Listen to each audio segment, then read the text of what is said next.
Muito bem, pessoal. Graças e paz a todos. A gente está recebendo aqui nos estúdios da UEL Podcast a presença do presbítero Francisco. Ó, vou tentar acertar. Francisco Guicho Moura, tá certo? Isso aí. E aqui a Vânia, a filha.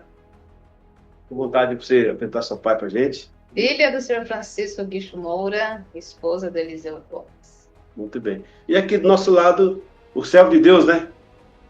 O Francisco, mais conhecido como Hugo Chiquinho. Chico, não, o Guicho. Guicho, irmão Guicho. Ele é Irmão Guicho. conhecido como Irmão Guicho. Vou fazer a primeira pergunta aqui para o senhor.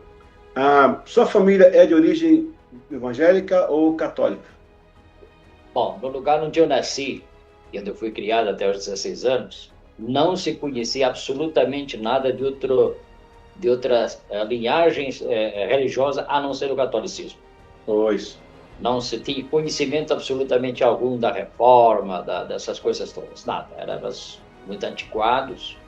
Uma igreja de aldeia, uma aldeiazinha de 500 moradores, tinha uma igreja central, onde todos iam por obrigação, mas ninguém com convicção. O senhor ia falar quando sobre evangélicos, tal, igreja protestante? É bom lembrar que ele é de português, que Isso. ele ainda não pode falar. Eu nasci em Portugal, numa aldeiazinha lá do norte, fronteira da Espanha, e vim para o Brasil com aproximadamente 16 anos de idade. E então foi aqui que eu conheci tudo que eu conheço hoje. Se é pouco ou muito, não sei. Mas assim, não se tinha absolutamente conhecimento. Eu estranhei bastante haver tantas ramificações religiosas, que era assim que a gente tratava, né? E eu me lembro que até andava pelas ruas e eu ficava identificando qual é a igreja verdadeira e a falsa. A verdadeira tem uma cruz na torre. Meu Deus. Era essa maneira de eu identificar. Só que à medida que eu fui conhecendo a história do Evangelho, essa coisa toda, então percebi que até a minha visão estava errada, né? Mas o senhor é mais brasileiro do que português, na verdade. Bom, eu sou 79% brasileiro e 21% português. Só um corte que a câmera está balançando aqui na mesa. Ó. Você aqui, ó, tá pegando, tá balançando aqui. É. Olha assim. Eu faço lá na opção. Então o senhor tem mais coisa de brasileiro do que português. E você sente português ou você sente brasileiro? Você fica português. Tem algum ranço aí, alguma... Eu sou nascida e crescida no Brasil, né? Agora, mesmo com sangue português, só agora que eu estou legalmente portuguesa, mas eu me sinto mais brasileira, né? Eu sou brasileira. Umas coisas de português interessantes. É da cultura, né? Parte bruta, essa. Eu quis dizer isso, a beleza. Eu sou português na estupidez e sou brasileiro na maciez, né? Vamos dizer assim. Eu sou Então, nós somos de uma raiz, aldeões, né? Pessoas duras, acostumadas com a terra. Então, o conceito de dureza era ser estúpido, na verdade, assim. Como é a tradição de todo português. Primeiro, ser estúpido e teimoso. Ninguém tira isso deles. E a gente conserva um pouco disso. Mas, assim, convictamente, eu sou 100% brasileiro nas minhas convicções, tanto do Brasil como um todo, da minha brasilidade, e na questão política também, eu sou 100% brasileiro. Mas me conta uma coisa, como é que foi o encontro, então, com o Evangelho em si? Quem foi o canal, como é que Deus usou, como é que foi essa aproximação do Evangelho? Olha, aí precisaria muito tempo para ir desde o começo. Mas a história começou com a Sônia, a mãe da Vânia, a esposa, né? Ela, por algumas razões, ela procurava algum norte espiritual para a sua vida. Sim. E andou por vários lugares, né? Espiritismo, que era a herança da mãe dela. Depois foi para essas filosofias orientais, como Seiichi no Ie e outras mais. Até que, por intermédio da sua irmã mais velha, né, que conheceu o Evangelho, e naquele tempo eles começaram a convidá-la, e ela então se converteu ao cristianismo, definitivamente. E aí ela começou também a me convidar para participar, ir à igreja, aquela coisa toda, mas eu sempre fui muito resistente, tradicional, né? E um dia ela convidou o pastor da igreja de Itaquera, né? Eu morava em São Bernardo, ele atravessou a cidade, foi lá um dia almoçar comigo. E por alguma razão, não sei porquê, eu não sabia quem era Martinho Lutero, na verdade, pouca informação eu tinha dele. E um dia eu falei para ele, pastor, eu ouvi falar de um camarada chamado Martinho Lutero, nem sabia falar direito o nome. isso representa alguma coisa para a religião de vocês? Falou, representa. E ele me explicou algumas coisas. Ele falou, eu gostaria de ter um livro que falasse dele. Não demorou uma semana, ele me apareceu com um livro com a história de Martinho Lutero. E ali começou toda a minha saga. Da reforma. Da reforma. E ali começou a saga. E aí, um dia, mesmo resistindo, eu acabei indo numa... Na verdade, foi assim, foi numa Assembleia de Deus em Rua de Ramos, São Bernardo. Ah, Rui Ramos, sim. Exatamente. Eu lembro ainda, era o pastor Antônio Iannone. E numa noite de um culto de terça-feira, um presbítero, uma pessoa que aparentemente era de cultura limitada, mas ele trouxe uma palavra tão poderosa que naquele dia mudou minha vida de cabeça para baixo. Não foi na mega cruzada, num evento, foi um culto simples. Foi um culto Na Assembleia de Deus. na Assembleia de Deus do Rua de Ramos, onde eu fiquei aproximadamente 2, 3 meses, mas aí eu já tinha esse vínculo com esse tal pastor Silmar da igreja de Itaquera, onde era a família congregava. Mas era Assembleia, Wesleyano? Não, era Assembleia. Só O Silmar na Assembleia? Não. Não, peraí. O culto que você foi? Eu fui na igreja Assembleia de Deus por ser em Rua de Ramos. Ah. E a igreja que a Sônia queria congregar, e sempre desejou congregar por causa até da família, que já estava lá, era em Itaquera, era muito longe. Ah. Então, ela congregou por algum tempo ali na Assembleia de Deus do Rua de Ramos, Certo. mesmo não sendo membro. Né? Certo. Mas como é que você conheceu o pastor Silmar, então? O pastor Silmar, que eu falei, a Sônia me falou dele, e eu falei, traz esse homem aqui para almoçar, jantar um dia com a gente. Né? Poxa, que Ele legal. veio lá, né? Aí eu conheci, saiu aquela história do Martinho Lutero, mandou o livro. Aí ele conseguiu o seu livro, não foi? É? O Silmar.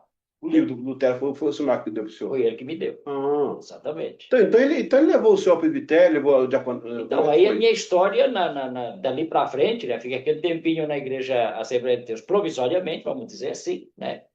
Mas a minha história mesmo, ela foi na Igreja Metodista Wesleyana de Itaquera, foi em tudo começou, né?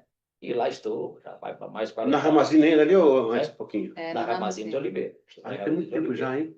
Depois de 10 anos ali, eu fui congregar na igreja de Arthur Alvim, né? Que era uma congregação, depois foi emancipada a igreja, e eu fiquei ali mais alguns anos. Aí mudamos para Vila Ré, não, era na Vila Ré, depois foi para ver o Arthur Alvim, onde está até hoje a igreja, mas eu passei para a congregação de Guaianazes, onde estou até hoje. E aí o senhor participou de mais obras, tipo a Vila Camosina também, não? Coab 2? Não. Ou só mesmo Itaquera e de Guaianazes? Membro mesmo, eu só fui da igreja de Itaquera e de Arthur Alvim, e agora Guaianazes. E o senhor deu o senhor 3 filhos, né? 3. Tem essa moça aqui, que é minha esposa, é a mais velha. É a mais velha. Embora é muito nova, né? Quer dizer, é menos velha, na verdade é assim. Depois vem o Cris e vem a Priscila. A Priscila Caçula. O Cris está me devendo um podcast, porque o Cris tem 14 vidas, né? O Cris reviveu. Não, eu não sei se são 14 ou 21. Eu nem sei. Eu dei até para a Vânia uma ideia de colocar assim, um livro dele, né? O livro da vida do Cris. Deus faz milagres. Né, Cris? Aí o slogan. Dizem que o gato tem 7 vidas. O Cris não. O Cris tem 14. Porque se contar os perigos que ele passou de vida, não. Cris, eu já quis. Eu tenho um defeito, entre muitos, eu tenho mais um, que é o de não saber escrever. Ou seja, eu não consigo colocar no papel aquilo que eu penso. Eu me perco. Na terceira linha eu já me perco, no raciocínio. Talvez o meu raciocínio seja mais rápido que a minha mão. Não sei qual é o problema, eu não consigo colocar. Mesmo para fazer um rascunho, para fazer alguma... Eu não consigo seguir o rascunho, não consigo. Então, assim, eu tenho essa dificuldade. Porque eu pensei muito seriamente, há muito tempo já atrás, há bastante tempo, eu pensei seriamente em escrever um livro a respeito da história do Cristo. Né? Olha, você já pode fazer. Interessante, né? Mas eu precisaria, assim, eu relatar e alguém escrever. O senhor pode falar no áudio? Abre o áudio do Zap, me fala. Não, é o que eu digo, né? Eu para me comunicar, né? Eu sou reativo. Eu preciso estar sendo provocado. Né? Que nem agora, você está me fazendo perguntas, eu consigo responder. Mas se eu for contar essa história, provavelmente eu não consiga contar, eu desisto no meio do caminho. Mas, amor, É. você tem que colocar em áudio, transforma em texto, e faz a cronologia dos fatos, né? Fica legal também. Ô, Vânia, você vê o seu pai, não sei se ele fez alguma faculdade teológica, mas ele tem autodidata, se não me engano. É isso? Muito conhecimento. Eu fiz o Autodidata. máximo que eu estudei foi o 4º ano primário. Meu Deus. Ele discute cada. Gente, se eu puxar por aqui qualquer assunto, por exemplo, quanto calçava o Ptolomeu? Ele vai dar o número do sapato com o Ptolomeu. Mas na Bíblia, eu tenho alguns textos na Bíblia que me chamam a atenção, né? Que eu gosto muito. Algumas partes. A Bíblia inteira em si, né? Mas eu me detenho muito, por exemplo, os Salmos de Davi, talvez porque seja músico, né? E aquele negócio do homem segundo o coração, eu não sei o quê, e o Davi. Eu tenho uma análise do Davi um pouquinho diferenciada dos outros aí. E também aprecio muito o Gênesis, ali, o começo do Gênesis, e na frente as obras de Jesus, né? Então, para mim, o Gênesis ali em si, porque se você ficar em Gênesis mesmo, ali no livro, é muita coisa. O Davi com a sua história e o próprio Jesus. O que mais se relaciona com a Bíblia em relação a esses assuntos? Bom, eu já comentei com você algumas vezes que eu sou muito ligado a contextualizar a Bíblia com o tempo que eu vivo, né? Eu vivi os anos 80 na igreja, então eu vivi os anos 80, eu vivi a Bíblia de acordo com os anos 80, Certo. né? Depois veio né, no ano 2000, começou a haver a tecnologia, a revolução tecnológica, começou e tal. Então a gente começou a viver a Bíblia no tempo que a gente vivia. E hoje procuro viver o tempo. O que é isso? Então vamos alterar a Bíblia e atualizá-la para o nosso tempo? Não. Porque eu leio a Bíblia, a partir do primeiro versículo da Bíblia, eu vejo a Bíblia como uma leitura profética. Uhum. Sempre. Tudo que está escrito é o que está acontecendo, projetando o que vai acontecer. Uhum. E Deus não deixa ninguém na escuridão, né? Então, assim, toda a Bíblia é profética. Ela profetizou até Noé, profetizou até Abraão, profetizou até Davi, profetizou até Jesus, né? E usou todos os seus profetas. Então, hoje pela manhã, eu li o Salmo 35, né?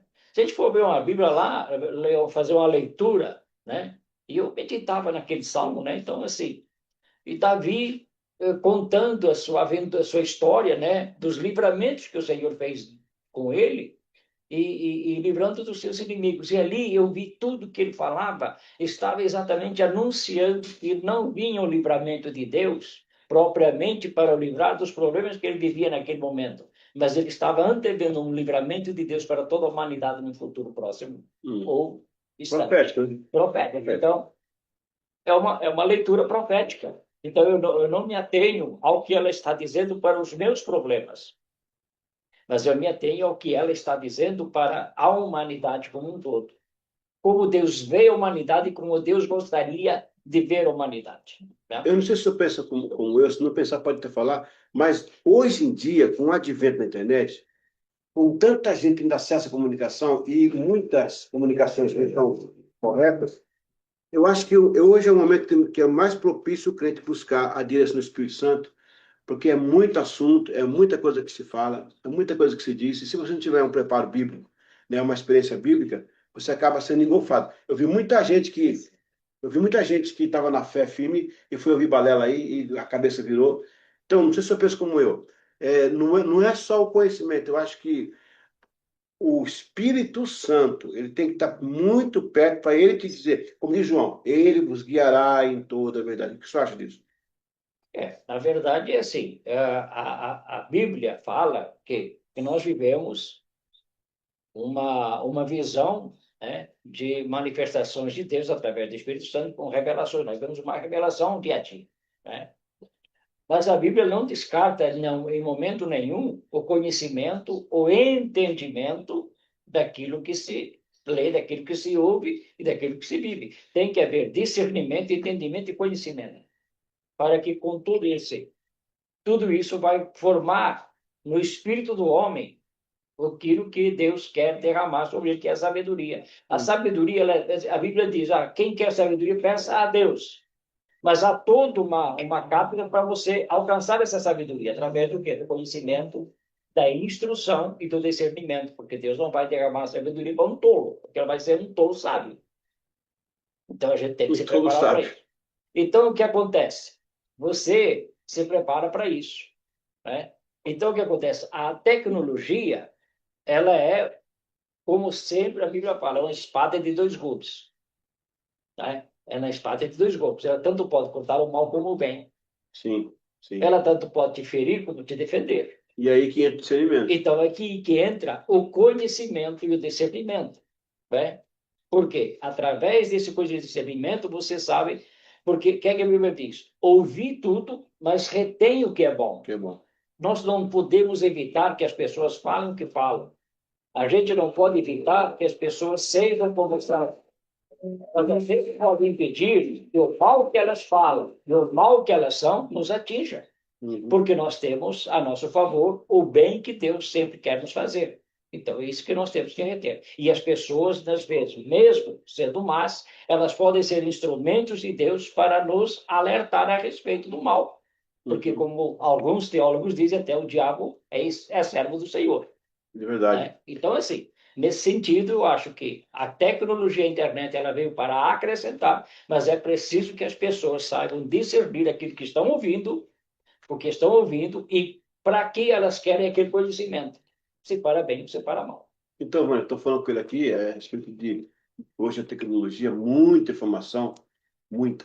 E já houve pessoas que eram fiéis na fé, foram ouvir balelas na internet e acabou dizendo a cabeça. Então, não sei se você concorda então, discutindo isso aqui agora. Hoje, você precisa ter realmente o discernimento do Espírito Santo, porque tem coisas que você não tem conhecimento, mas ele pode, você sente que não é para chegar. Como é que você vê isso? Parece que ele te evita aquele, assim, não está bem isso aqui, não está legal isso aqui. O que você acha disso? Você fala em relação. É que eu saí um pouquinho Não, e é voltei exatamente agora, isso. né? As informações que o pessoal fala na internet, tipo, alguém fala Sim. assim, ó, 10 passos para entregar o dízimo. Não, dízimo não existe. Nessa hora, o que vai ser o que vai nos ajudar? Eu estou dizendo, nós estamos falando aqui, ele falou que o conhecimento, É isso que eu falo. o discernimento, É realmente hoje o nosso conhecimento. Discernimento a gente tem que ter, né? Quando a gente tem dúvida, a gente tem que buscar o conhecimento dentro da palavra.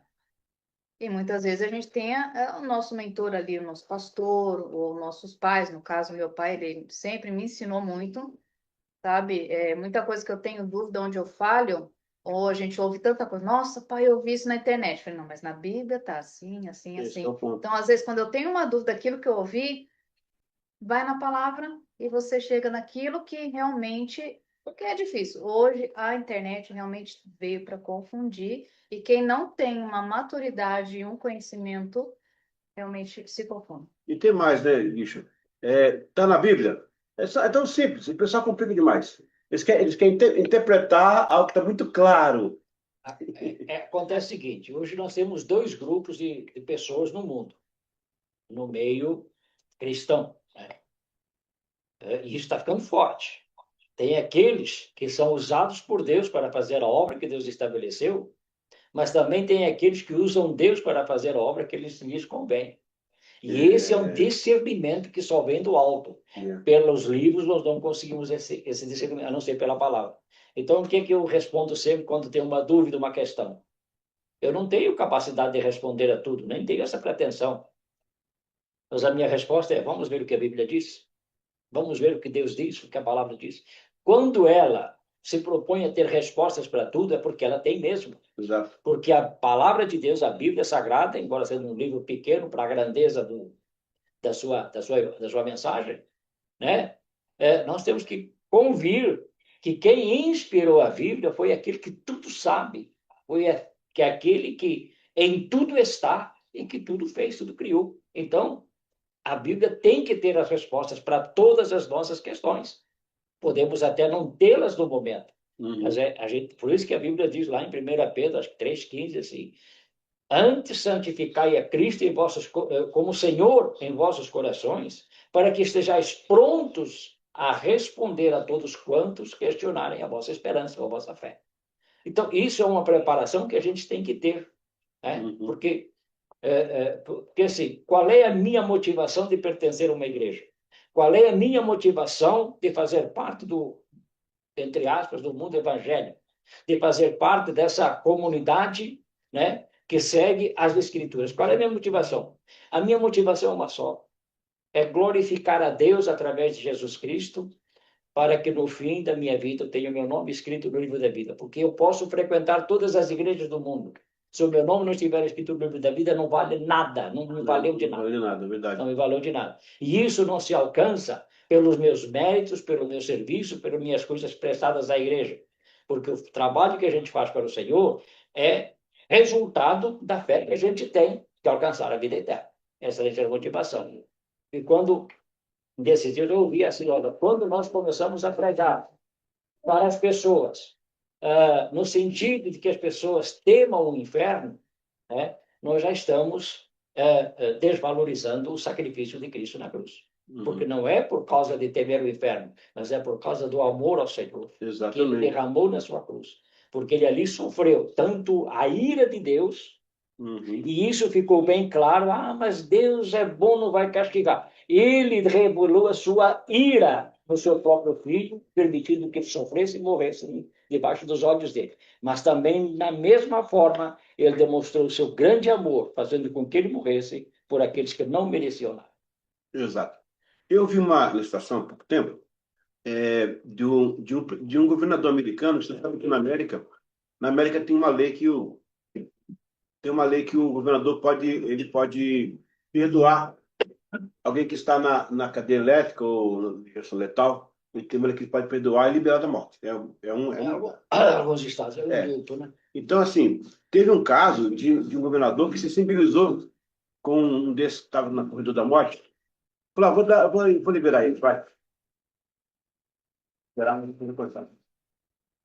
Vou liberar ele, vai. Aí mandou uma carta de tipo forria, uma carta de liberação, perdoando ele. Ele fica livre. E disse para vou mandar uma carta com um presente, com uma Bíblia para ele. Aí mandou uma carta na Bíblia e lá chegou, sabe essa história? Chegou na cela lá, o guarda: tem um para você aqui, um presente, que é uma Bíblia. E não tinha nem completar a Bíblia com: não, não quero Bíblia, não quero saber de Bíblia, que Deus. Né? Mas rapaz, não quero saber disso daqui. Voltou com a Bíblia. No dia da execução dele, o carrasco falou: sabe que você está morrendo? Por quê? Sim, agora não. Por isso já foi liberado. Como assim? Aquela Bíblia que o senhor recusou, dentro havia uma carta de liberdade. Então, você não está morrendo pelo que o senhor fez. Está morrendo porque o senhor rejeitou o perdão. A verdade é que a gente não morre a gente não vai para o inferno pelos pecados que comete, mas vai para o inferno pelo perdão que a gente deixa de receber. Rejeitou, exatamente. Essa é uma máxima que ela não vai mudar. Cada um pode crer no que quiser, cada um pode levar a vida escancalhada que quiser, mas no fim de tudo, o que vai prevalecer é aquilo em que a gente crê, ou deixou de crer. Agora, uma pergunta muito, muito enfática. Se hoje o senhor estivesse com o microfone na frente do mundo inteiro e teria 5 minutos para dar uma mensagem, o que o senhor falaria para a humanidade hoje? Como homem de Deus, como conhecedor da palavra? Qual é a recado da humanidade hoje? Forte essa pergunta aí, que olha, como diriam aí alguns, né? Se Jesus não conseguiu convencer nenhuma parte do mundo, quem sou eu para convencer o mundo inteiro? Vai deixar sua mensagem para eles. Mas eu diria a eles: Jesus te ama e ele morreu por você. Essa é a frase. Receba no seu coração e faça de tudo, não somente para receber Jesus no coração, mas faça o que for possível para que você seja recebido no coração dele. O senhor respondeu a mesma resposta que o Billy Graham deu, de forma diferente. O Billy Graham perguntaram ele isso no programa. Se tivesse 5 minutos para pregar, o que o senhor faria? Ele falou: eu faria o quê? Eu continuaria fazendo o que eu já estou fazendo. Exatamente. Porque o que eu tenho falado é que Jesus Cristo ama a humanidade e quer salvá-la. Eu não tenho nada diferente de falar. Então você falou realmente. Só tem uma você leu do Billy Graham, não? Não. Tem uma diferença. Ele era Billy Graham. Pessoalmente eu. Mas deu a resposta certa, né? Deu a resposta porque essa é a resposta universal. De uma forma ou de outra. Você vê que hoje tem muito pastor, muitos, né? Que está preparando um povo para viver aqui. Não pega futuro, não pega por vir. É o que eu acabei de falar. As pessoas usam Deus para estabelecer os seus projetos de vida. ao invés de deixarem que Deus os use para estabelecer os projetos de Deus. De Deus. E os projetos de Deus, eles não são diferentes dos nossos. A questão é que, qual é a minha prioridade? E isso Deus quer ser o primeiro, em primeiro lugar. Porque Exato. Ele é ciumento por nós. Ele tem ciúme de nós. O grande amor sempre provoca ciúmes, não é verdade? A gente vive isso na história do dia a dia. Os grandes amores sempre são alvos de ciúmes. E Deus não é diferente. Ele tem ciúme de nós. Por isso que Ele O nosso, quer essa primazia. o nosso ponto da eternidade, Vânia, do que vai valer essa corrida de hoje para ter tantas coisas, alcançar daqui 100 anos? Daqui 100 anos. Vamos botar 50 anos. Daqui 50 anos, essa geração de hoje. Vai ficar Vai aí. ficar aqui. Seus anéis ficam aí. Como é que vão os dedos? Ficam os anéis? Vão-se os dedos, ficam os anéis. É. Vão-se os anéis, ficam os dedos. Não. Vão-se os dedos, né? Que só morre e ficam os anéis. É. A casa que você morava, alguém vai morar. A roupa que você usava, talvez alguém use também. Aí que vem aquela questão de o ponto central é a eternidade. Ok? O ponto central é a eternidade. O que faremos na eternidade? Como é que vai ser? Porque ali vai ser eterno. Aqui não. Eu me debato muito nisso, né? Não prego isso porque eu não sou pregador, nem sou tampouco mestre de coisa alguma. Mas eu procuro É gentil, né? orientar as pessoas que estão ao meu redor no sentido seguinte: a gente não pode cometer os mesmos erros que a história já cometeu.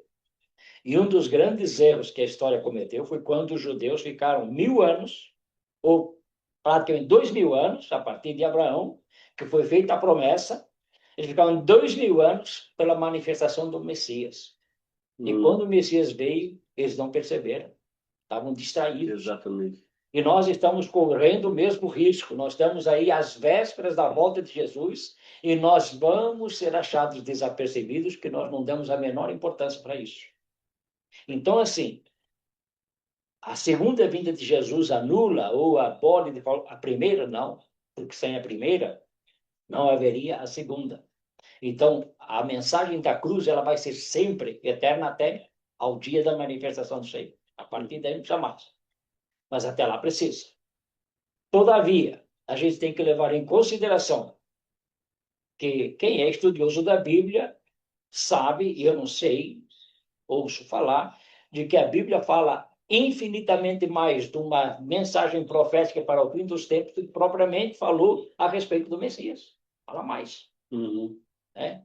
Você pega o livro de Isaías, é um livro que basicamente apontava para o Messias. Mas se você for olhar o livro de Isaías como um todo, você vai ver que 60% do livro apontam para o fim dos tempos. Desde o capítulo 2, ele já está apontando para as coisas que estão para acontecer em breve. Nós vemos aí, quem lê jornais e vê noticiários, vê que os magnatas, os donos desse mundo, estão construindo túneis, verdadeiras cidades subterrâneas, né? E outros já querem ir a Marte, porque em Marte seria um escape, que eles preveem o Apocalipse, nós não. Nós, os crentes, não acham que o Apocalipse né? Mas eles estão prevendo. Isaías falava, naqueles dias, no dia do Senhor, então os homens fugirão e se esconderão nas penhas das rochas, nas valas, para se esconderem da ira de Deus. O que era isso? Claro que naquele tempo não se sabia o que era bancas, não sabia o que era isso. Então, a linguagem da época era subterrâneos ou rochas, que eram onde eles se abrigavam dos perigos naturais. Então, a Bíblia já profetizava a respeito dos últimos dias. Em Isaías. O mesmo Isaías, que logo no capítulo 7 e 9 já fala explicitamente da vinda de Jesus. E eu lembro, isso mudou muito, pai, porque eu lembro perfeitamente quando eu tinha aproximadamente 11, 12 anos em Poá, a coisa que eu mais ouvia, e eu amava ouvir sobre aquele disco, que era aquele LP, A Última Trombeta. Gente, de vez em quando minha mãe punha a gente na sala para ouvir A Última Meu Deus, Trombeta. fala sério. Aquela música Gente, que era... que medo que eu tinha de Jesus voltar amanhã, e que medo se tinha qualquer coisa que você fazia errado, você fazia uma cola na escola, você era criança, adolescente, e se Jesus voltar? Ai, não.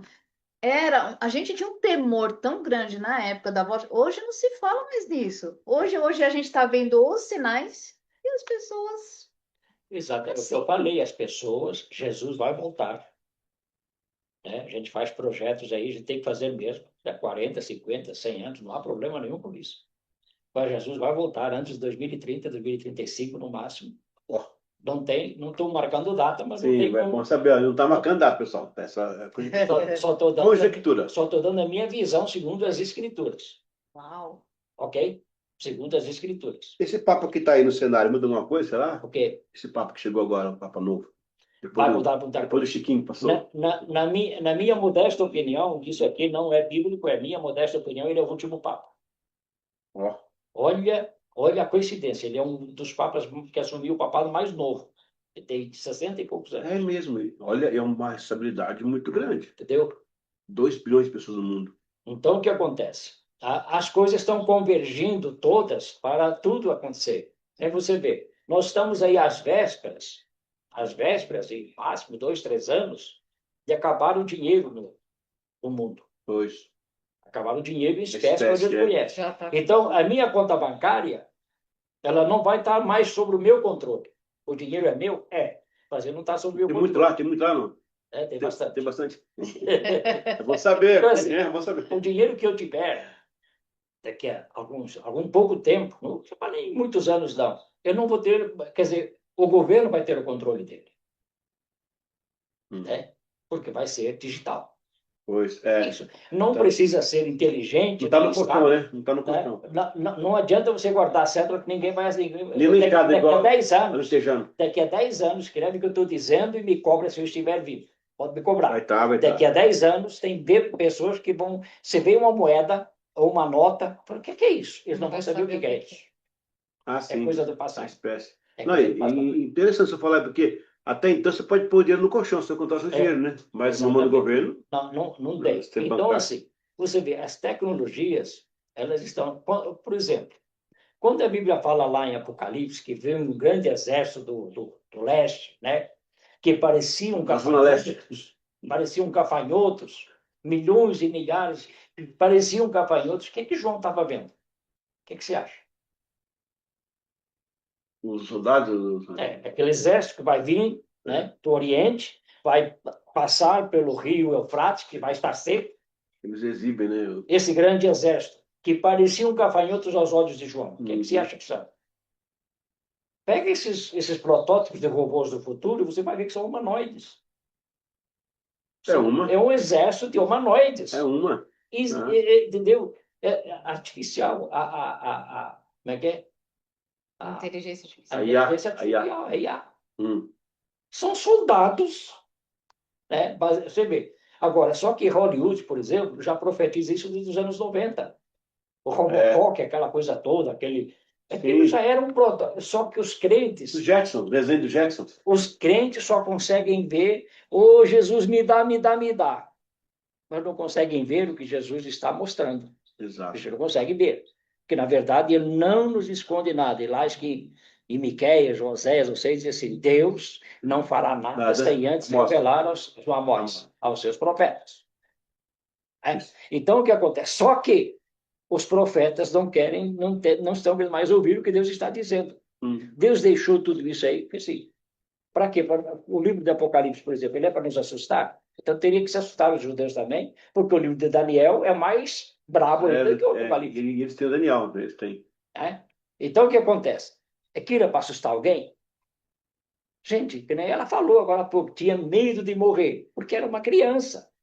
Porque se fosse um adulto e tivesse o seu nome escrito no livro da vida, gente, a morte é a maior forma de nos aproximarmos daquilo que nós esperamos, que é a vida eterna ao lado do Senhor. Exatamente. Imagina viver ao lado de Deus, ao lado de Jesus ali. Exatamente. Gente, quando Paulo foi arrebatado ao terceiro céu, como ele mesmo fala, ele não conseguiu falar uma palavra do que ele ouviu, nem explicar nada do que ele viu, de tão maravilhoso que era. É inefável, né?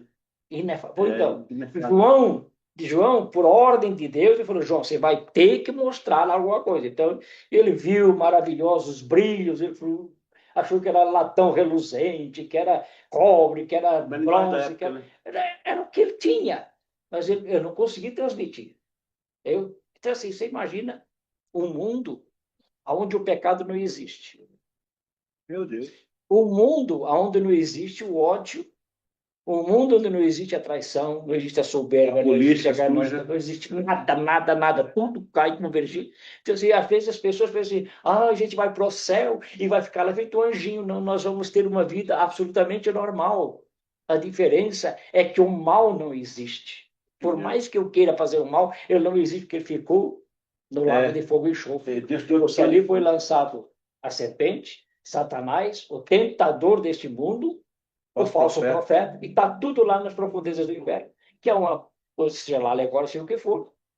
Ele fala, Deus perguntaram, mas você acredita que realmente vai haver fogo e as pessoas vão ficar queimando o dia inteiro? Ele falou, olha, mesmo que não haja, só o fato de as pessoas ficarem eternamente sem a menor chance de conhecer a Deus, e eles vão ter consciência disso, porque eles vão lembrar de toda a palavra que eles ouviram, seja pela rádio, pela televisão, pelas redes sociais, ouvir ao vivo a voz. Eles vão lembrar de tudo.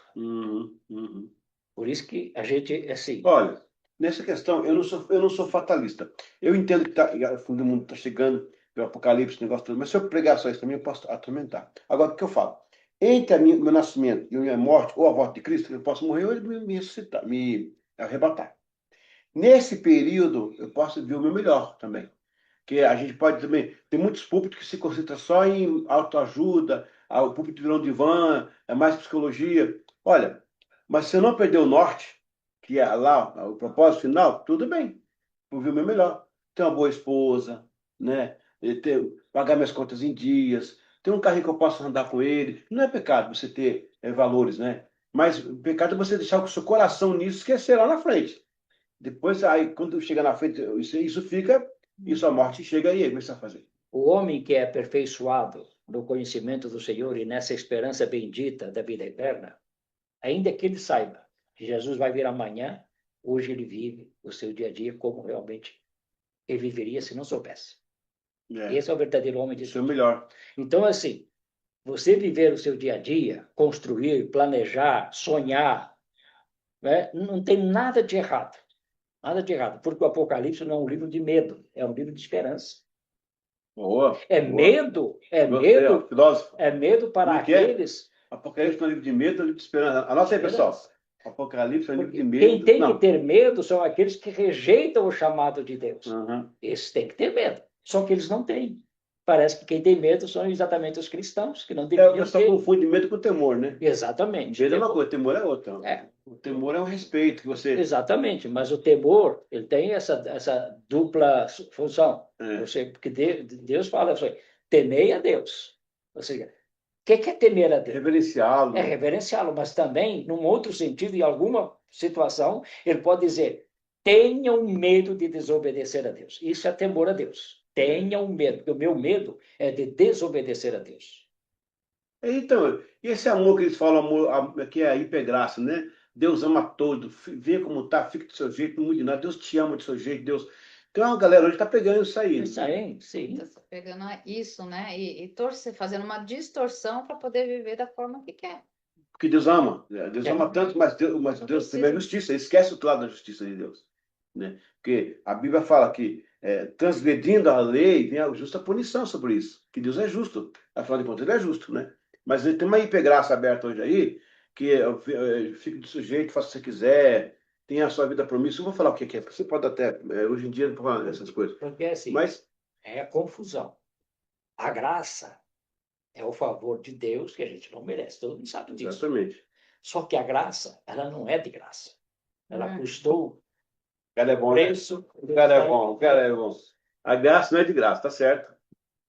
Tem preço. Então, quem vive dessa maneira, vive de graça. Ou seja, receber a graça é de graça. Viver a graça é preço. O castigo que eu tinha que pagar pelos meus pecados, Jesus já pagou, ok. Mas ele pagou o preço para que eu me redimisse dos meus pecados, me arrependesse e vivesse uma vida consoante os seus mandamentos. Ele, Agora, usar isso para viver despreocupadamente, que nem muitos textos da Bíblia diz que eu vivo despreocupadamente, e a palavra despreocupadamente quer dizer assim, sem dar importância ao que realmente tem importância. O que tem importância na minha vida? O dinheiro que eu vou ganhar? A família que eu vou construir? ou os bens que eu vou... Não, o que tem realmente a primazia da minha importância na minha vida é a minha vida eterna, a minha vida com Deus. É isso, tá aí. Né? Por aí. Porque o próprio, quer dizer, às vezes a gente interpreta muito mal as coisas. Lá em Romanos 8, 20, não sei o que lá, diz assim, porque Deus, que nos deu o seu Filho, não nos dará também juntamente com ele todas as coisas? Uhum. E aí as pessoas falam, eu recebi Jesus, já tenho tudo. Não é isso que o texto diz. O texto diz que as coisas vêm com ele, não somente por ele. Vem com ele. É a mesma coisa dizer assim,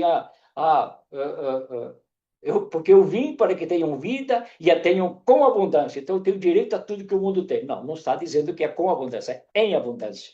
Uhum. Abundância da graça, abundância em amor, Uhum. abundância em humildade, a abundância em desejar servir.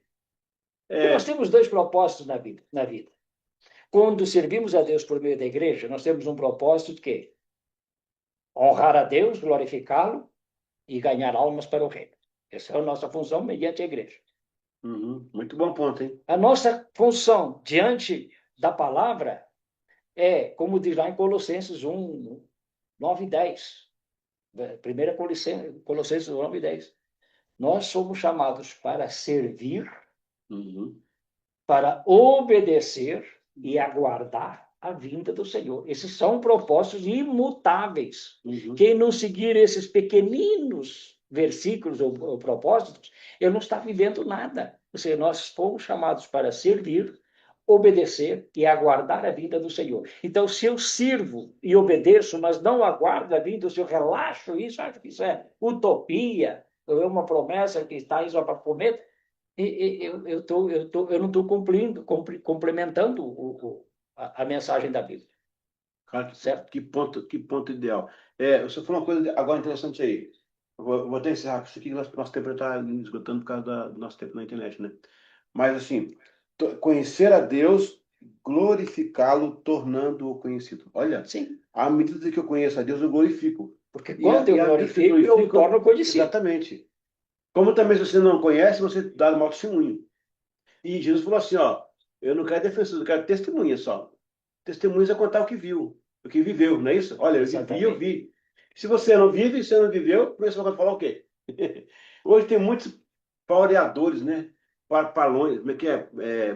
Paureadores, muita falácia do evangelho. Parladores. Isso. Viver, aí que está o negócio. Viver, que é o problema. Eu tenho escrito muita coisa hoje, bicho, coisa que eu já sofri na vida, por ignorância, por não entender. Sofri na pele, aprendi, hoje eu ensino. Pena que não me ensinaram isso antes. Pena. Que não. Até tem um livro meu que saiu agora aqui, sobre pais e filhos, né? Quando você também é pai e avô, já é bisavô também? Já sei. E a gente não aprende a ser pai, ser avô, não tem um manual, né? A gente vai somando ideias. Eu como pai, sim, eu falei alguns pontos. E nesses pontos eu pude criar uma cultura e hoje eu ensino. Quando eu ensino é porque eu sou exemplo, porque eu passei pela dor, eu estou ensinando por causa da dor. Uns ensinam por causa da escola e do exemplo. Outros, no caso, foi por causa da dor, né? Então, hoje é isso aí. Se você não vive aquilo, como você vai transmitir aquilo lá também? Isso é um ponto que muito me incomoda. Então, pessoal, acho que nesse bate-papo aqui, fica no ar uma coisa muito interessante aí, ó. O ponto que ele falou aí, que eu peguei, né? O Apocalipse é um livro de esperança, não de medo. Bom, muito bom.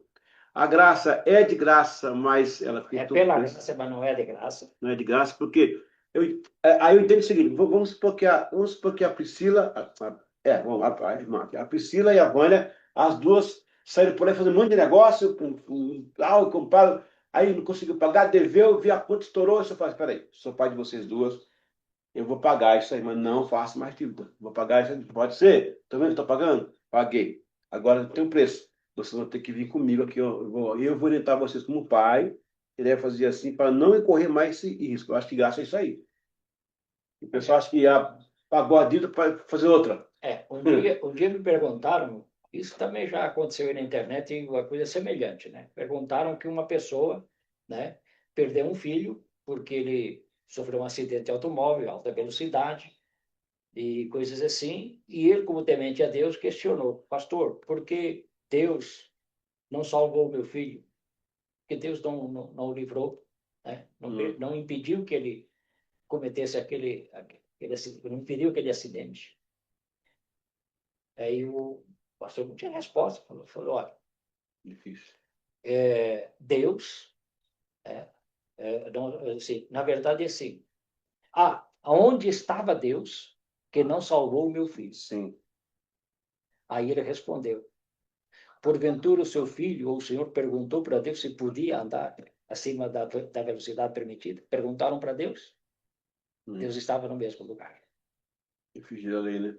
Então, assim, quer dizer, Deus, onde estava Deus que não livrou meu filho? Estava no mesmo lugar onde ele estava, se o teu filho tivesse perguntado se podia andar acima de 80 por hora, por exemplo. Mas ele não perguntou. Esse é o ponto. Esse é o ponto da maioria de nós. Nós fazemos as coisas pelo nosso próprio raciocínio, pela nossa própria visão de vida, e muitas vezes esquecemos de perguntar a Deus o que é lícito e o que não é, porque todas as coisas nos convêm. Todas as coisas nos São dão lícitas. lícitas, mas nem todas são úteis e importam e nos convêm. Tem uma frase que eles falam assim: põe o pé que Deus põe o chão. Olha, eu acho que sim. Pergunta para Deus. Melhor Deus que falar assim: filho, eu pus o chão, pode pôr o pé. Filho, não tinha chão, eu pus o chão, pode pôr o pé. Uma pessoa fala assim: não, põe o pé que Deus põe o chão. Quer dizer, Deus fala assim: não estou nisso não. Tem coisa que esse cara fazer que Deus fala: não vou pôr nisso aí não. Aí o cara vai e quebra. Esse que é o problema. Achar que Deus hoje é um aplicativo de iFood, né? Um aplicativo de você faz o pedido. Exatamente. Amor. Só que, assim, uma coisa é que a humanidade, a ciência está tão avançada, mas as coisas que são essenciais, né, eles não falam, né? Porque Deus, ele não tem, ele não é da matéria. Deus tem uma essência.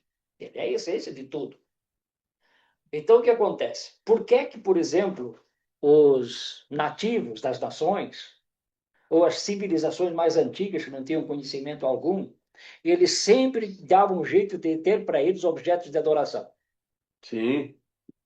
Então, Qual é o mistério de tudo isso? o homem dele tem idade, né? Então, porque Deus nunca deixou de estar presente na vida do ser humano. Porque a vida do ser humano, segundo o Levítico, é o sangue. A vida está no sangue, o sangue é a vida. Então, segundo a ciência, isso aí você pode comprovar, eu não sei, segundo a ciência, diz que nós temos milhões de combinações no nosso DNA, o que nos identifica como ser único. Entretanto, diz a ciência que há uma sequência no DNA do homem, que é 10, 5, 6, 5. Essa sequência 10, 5, 6, 5 está em todos os seres humanos. Interessante. E aí, ficou aí, papapá, ninguém sabia a razão disso aí. Aí alguém um dia foi usar a tal de gematria hebraica. Então, 10 é miúdos, 5 é Vav, 6 é Re, 5 Vav. Yahvé. O nome de Deus está no nosso sangue. Por isso que o ser humano sempre tem inclinação para a religiosidade. Isso pode ser consultado. Eu não sou cientista, eu li isso no artigo. Né? Então, assim, são coisas. Por que o ser humano é diferente do resto de toda a criação? Por causa disso. O DNA do homem é diferente de qualquer outro. Está pelo Criador assinado, né? É isso aí. Ok, pessoal. A gente está batendo papo aqui com o presbítero Guicho, mais conhecido como Guicho, mas para os íntimos Chiquinho, né? Para os formais, Francisco Guicho Moura. Para os mais chegados como eu, o Guicho, eu sou. E é muito bom ter ele com a gente aqui. Vamos para o final agora, então. Mano, cada uma palavra final para encerrar. Você tem palavras? Está sem palavras.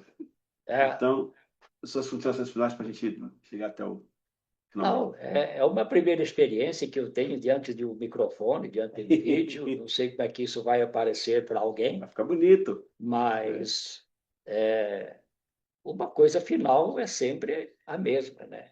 Que esta nossa conversa aqui, que é uma conversa entre parentes, entre familiares, uma conversa aparentemente íntima, né? Mas que de alguma maneira, se alguém ouvir, possa colher aquilo que porventura ela tenha Amém. de produzir de bem na alma e na vida das pessoas, né? Amém. Que sejam abençoadas, porque o propósito é esse, é a gente Comunicar. trocar informações e, através das informações da palavra de Deus, abençoar as pessoas. É o objetivo. A UEL, que a gente dirige, né? Nós dirigimos, World Evangelism Lifeline, é uma instituição que pega ideias evangelísticas do mundo, que a gente tem agentes no mundo inteiro, eles pegam, captam aquilo, publicam, e igrejas do mundo inteiro usam em suas comunidades. A nossa ideia principal é essa mesmo. O senhor viu para isso, eu vi para isso, ela comunicar. Alguém perguntou assim, o que é pregar o evangelho? Gente, pregar o evangelho é comunicar o evangelho. Rapaz, a pessoa complica. É comunicar as boas novas. Jesus Cristo morreu pelos pecados, citou, terceiro dia, voltar a buscar o evangelho. Não complica o evangelho, Paulo. Mas, diga-se de passagem, a ordem de Jesus foi: ide por todo mundo, pregai o evangelho como? Sendo minhas testemunhas. Não é a palavra do homem, mas é o testemunho da palavra, que a palavra produz no coração do homem. Isso é a pregação. É a frase, não seria assim, hoje está muito assim, hoje vem para cá, Brasil, vem para cá. Não é vem e ver, é ir de contar. O que eu vi, o que eu vivi, eu estou contando. É isso que ele quer, né? E dá para fazer isso muitas vezes sem falar e sem abrir a boca. Às vezes tem gente que não é de falar, mas a sua vida, às vezes numa empresa, trabalha numa empresa, eu tenho a minha filha como exemplo. Ela não é de falar, a Sandy, mas as pessoas percebem que ela é diferente, pergunta, ela fala e já alcançou vidas a partir assim, do testemunho dela, da forma que ela lida com as situações que ela... O próprio esposo, né? O Carlinhos, através dela. Ela falou, mãe, eu não vou falar de Jesus para o Carlinhos, que é hoje o esposo dela. Na época eles namoravam, ele não era cristão, ele tocava em bandas, casa noturna, secular. E ela falou, eu não vou falar de Jesus porque eu não sei falar. Ele vai ver Jesus na minha vida. Eles namoraram, acho que uns 3, 4 anos, né? E ele passou a ter curiosidade, quero conhecer essa igreja. Foi em uma, aí foram na que eles estão hoje, ele se identificou, e por causa dela, da forma que ela era no relacionamento, ele quis conhecer Jesus. E hoje tá aí. Isso me faz lembrar, claro que você já conhece, né? Uma frase de São Francisco de Assis. Ele tinha uma escola, né? Ele tinha alguns discípulos, né? E um dia ele enviou alguns dos seus discípulos para pregar o evangelho em uma cidade vizinha, para ver se eles estavam prontos. E os discípulos, meio acanhados, meio temerosos, um dia um deles chegou e falou: mestre, o que é que nós vamos falar para as pessoas? Como é que a gente começa a falar com as pessoas? Aí ele chegou e falou: vocês vão lá na cidade. Se mostrem para a cidade. Se precisar, fale alguma coisa. É isso aí. Fala mais ação do que as palavras. A vida tem que falar mais do que a palavra. A palavra tem que ser somente uma corroboração do que a vida é. Aliás, hoje a gente vê muita gente falando e não tem vida nenhuma com Deus, né? Somente na internet. Você ouve muito. Todo mundo é cristão, evangélico, daqui a pouco tá lá nos palcos fazendo tudo o contrário. Não, e todo mundo move para o céu, né? Todo mundo, a televisão aí, andar de cima, andar de cima. A grande mentira de Satanás é dizer para o mundo que todo mundo é filho de Deus, todo mundo vai para o céu. Como se o céu fosse um lugar. O céu é um estado de espírito, um estado espiritual, onde nós seremos o quê? Quando nós formos arrebatados, nós vamos ser o quê? Transformados. Daquela forma. Nós vamos assumir a forma de Jesus, a mesma forma dele. Então, essa é a transformação. Agora, nós não vamos pegar um trem, um ônibus, para ir para o céu. Ele não é um lugar. Ele vai criar novos céus e nova terra, ou seja, uns céus sem as abalos que sofreu pela poluição e nova terra sem o pecado. Sem o pecado. Imagina a terra, do jeito que ela foi criada, sem pecado. Isso é maravilhoso. Maravilhoso, maravilhoso. Inclusive nós no leste. Pessoal, muito obrigado aí. Um abraço à Sônia, né? Que está aqui hoje com a gente. Também o Cris lá nos Estados Unidos, a Priscila e o Wagner lá em Brasília. A Vânia está aqui comigo. Aqui está o Francisco, nosso querido patriarca, né? Deus abençoe a todos. Até a próxima. Você sabe, né? O Evangelho além das 4 paredes.